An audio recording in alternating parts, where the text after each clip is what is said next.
एक दास देख रहा था, कोई भगत भाई था, शायद बंगाल से हैं, आयत दास, जिनके घर पे अभी अभी सात संगति थी 4-5 दिन पहले।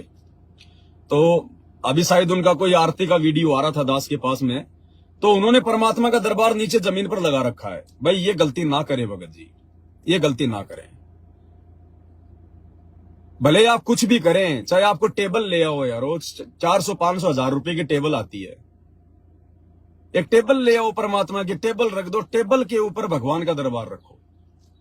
नीचे जमीन है भगत जी, वहां पर चूहा भी फुदकेगा, वहां पर सो आते हैं भगत जी। परमात्मा का आसन अपने आसन से ऊपर रखना भगत जी।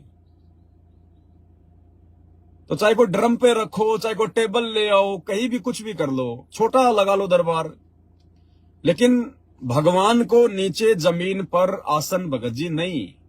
पता चल गया तो परमात्मा, लोग तो देवी देवताओं का आसन नहीं लगाते नीचे, उनके लिए भी कैसे कैसे लोगों ने जो है मंदिर गाड़ रखे हैं, कैसे कैसे लोगों ने बड़े बड़े जो है अपने घरों पर मंदिर बना रखे हैं। अरे हमें तो पूर्ण परमात्मा मिला है, भगवानों का भगवान मिला है, देवों का देव महादेव मिला है। इनके लिए तो जितना हम कर दे उतना अच्छा है, चाहे एक टाइम भूखे रह के भक्ति क्यों ना करनी पड़े, लेकिन भगवान के लिए हम सबसे पहले सारी व्यवस्था जुटाएं। तो दरबार परमात्मा का जमीन पे नहीं होना चाहिए भगत जी, जमीन से ऊपर रखो, कम से कम 2-3 फुट या जैसे भी आपकी व्यवस्था है, लेकिन जमीन पे भगवान का आसन मत रखो। एक टेबल ले आओ, जैसा भी है कुछ भी व्यवस्था कर लो, लेकिन परमात्मा का आसन जमीन पे ना रखो भगत जी।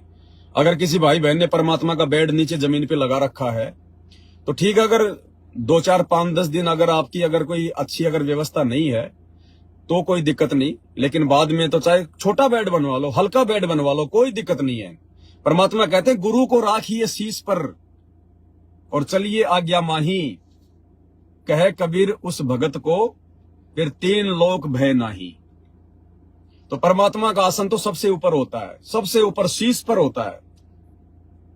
तो हमने अपने गुरुदेव का आसन कम से कम 2-3 फुट ऊपर, जमीन से 2-3 फुट ऊपर तो रखना ही रखना है, क्योंकि आज कोई भी इतना गरीब, कोई भी इतना निर्धन नहीं हो सकता, और विशेषकर संत रामपाल जी की शरण में आने के बाद कि 1-2-4 हजार रुपए का बेड भी ना ला सके। एक 4 बेड नहीं है तो चारपाई ले आओ, चारपाई तो आसान से 400-500 रुपए की मिल जाएगी, चारपाई ले आओ एक। और एक चीज का ध्यान रखना भाई और बहनों, बहुत सारी भाई बहनों ने मेरे पास में सवाल भी किया था कि भगत जी जैसे ये लड्डू गोपाल के जो होते हैं ये बेड वगैरह छोटे छोटे इतने से, क्या हम भी अपने गुरुजी का छोटा सा बेड बनवा लें, क्योंकि हमारे घर में जगह नहीं है, हम किराए के मकान में रहते हैं, तो क्या हम गुरुजी का 1 फुट का छोटा सा बेड बनवा लें और उस पे कपड़े उपड़े बिछा के वहां जो है गुरुजी का आसन बना दे? नहीं, देखो ये फॉर्मलिटी इस भक्ति में नहीं चलेगी।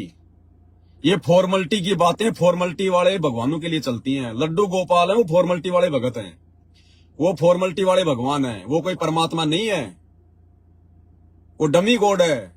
उनको आप चाहे जो मर्जी कर दो कोई फर्क नहीं पड़ता, ना वो देखने आ रहे, ना वो अंतर्यामी, ना उनको पता है। ये रियल भगवान है, रियल भगवान के साथ में रियल ही प्रैक्टिस करनी पड़ेगी। ये गलत परंपरा मत डाल देना, ध्यान रखना। अगर आपके इस प्रकार के छोटे बेड को देख के कोई दूसरे भगत ने भी छोटा बेड लगा लिया तो फिर आप दोषी बन जाओगे। अगर आपके घर में जगह नहीं है, आप किराए के मकान में रहते हैं, घर वाले नहीं लगाने दे रहे, तो कोई दिक्कत नहीं है। परमात्मा की चरण सेवा सामने जो है मतलब तकिया रख के कर लो, कोई दिक्कत नहीं है। मानसिक चरण सेवा कर लो, जैसे गुरुजी सामने बैठे हैं, बेड पर लेट रहे हैं, सामने जो मतलब बेड लगा हुआ है, और मानसिक रूप से हम गुरुजी के चरणों की सेवा कर रहे हैं, वो कर लो। लेकिन फॉर्मेलिटी नहीं चलेगी, दिखावा बिल्कुल नहीं चलेगा, नकलीपन इस भक्ति में बिल्कुल नहीं चलेगा। बेड लाना है तो पूरा ही लेके आओ, सिंगल बेड या डबल बेड, जैसी डबल की आवश्यकता नहीं है, एक व्यक्ति के हिसाब से बेड ले आओ। 6.5x3 का या 4 का बेड आता है, या कोई चारपाई है, लेकिन फॉर्मेलिटी नहीं चलेगी बिल्कुल भी भाई और बहनों। हमारे गुरुदेव की हाइट कम से कम 6.25 फीट है, कम से कम 6.25 फीट। तो 6.5 फीट का ना ला सको तो 6 फीट का भी चल जाएगा, 6x3 या 6x4 का जो दीवान आता है ना वो भी चल जाएगा। लेकिन इतने इतने से बनवा के तुम ले आए तो फिर क्या करना, ये चूहे लोट लगाएंगे, फिर उस पे बंदी छोड़ नहीं आ पाएगा। खैर मालिक सक्षम है, वो तो सूक्ष्म रूप में आके बैठ जाएगा, लेकिन भाई फिर सारी भक्ति फिर सूक्ष्म ही कर लो, फिर रामानंद की तरह सारी भक्ति फिर सूक्ष्म ही कर लो, फिर भोग भी क्यों लगा रहे हो? भोग भी अपने मन में सोच के लगा लो, सामने थाली रखी है, उसमें 4 चपाती रखी हैं, मैं खड़ा होके आरती कर रहा हूं, फिर हर चीज ही फिर सूक्ष्म ही कर लो। तो जो रियल है वो रियल के हिसाब से हमने करनी पड़ेगी। तो ये बिल्कुल गलती ना करना, जिसने लगा रखा है परमात्मा को क्षमा मांग के दंडवत करके उसको हटा लो। और जब तक आपकी अच्छी व्यवस्था ना हो जाए तब तक कोई जरूरी नहीं है। ऐसा नहीं है कि तुम बेड नहीं लगाओगे तो भगवान तुम्हारे से नाराज हो जाएगा, भगवान तुमसे परेशान हो जाएगा। ऐसा कुछ नहीं है। परमात्मा अंतर्यामी है, दयालु है। जूस आ गया देखो दास के लिए। मालिक को पता था बहुत देर होगी भोगते हुए, गला गुला सूख गया होगा, तो देखो जूस आ गया दास के लिए। गाड़ी में बैठे बैठे, मार्केट से नहीं आया, कोई भगत भाई है वो ले आया बना के। तो ये मालिक की दया देखो, परमात्मा की कितना दयालु है भगवान। मर्यादा में रहोगे, भक्ति करोगे, गुरु को भगवान मानोगे, निष्पक्ष होके भक्ति पे चलोगे तो परमात्मा सारी मौज करेगा। अब ये दास पहले जिन भाई बहनों को अपना गुरु भाई लगता था, बहुत अच्छा लगता था, और अब जिनकी ये गलतियां जो संगत में जो ये दिखाई जा रही है ना, अब उनको दास अच्छा नहीं लगेगा। ध्यान रखना, ऐसा ही उस भगवान के साथ होता है। गुरुजी ने क्या कहा था हिसार जेल से आने वाली ऑडियो में, कि जो भगत इन सतलोक आश्रमों में गलतियां करते हैं, फिर हम उनको बाहर निकाल देते हैं, उसके बाद वो हमारे दुश्मन बन जाते हैं। तो भाई और बहनों, गलतियां ना करो, अन्यथा आज ये पवन दास तुम्हारे को बहुत अच्छा लग रहा है, गुरु भाई लग रहा है, कल को इस पवन दास की शक्ल भी देखना तुम्हारे को जो है अच्छा नहीं लगेगा, फिर वो काल प्रेरणा से और नीचे गिरते चले जाओगे, फिर नीचे गिरते गिरते चले जाओगे। सारे काम परमात्मा नहीं करेगा, परमात्मा निमित्त भी बनाएगा, सारे काम करेगा भगवान। और निमित्त करता यदि भगवान वाला संदेशा दे रहा है तो मानना भी पड़ेगा, अमल भी करना पड़ेगा। क्या कहा गुरुदेव ने एक सत्संग में, ये बहुत सारे लोग कहते हैं ना कि पवन दास को ये ज्ञान चर्चा करने का, साथ संगति करने का आदेश जो है ये किसने दे दिया? भाई ये भगवान ने दे दिया, ना मेरी तो कहां औकात थी भाई ज्ञान चर्चा करने की। क्या कह रहे हैं गुरुजी?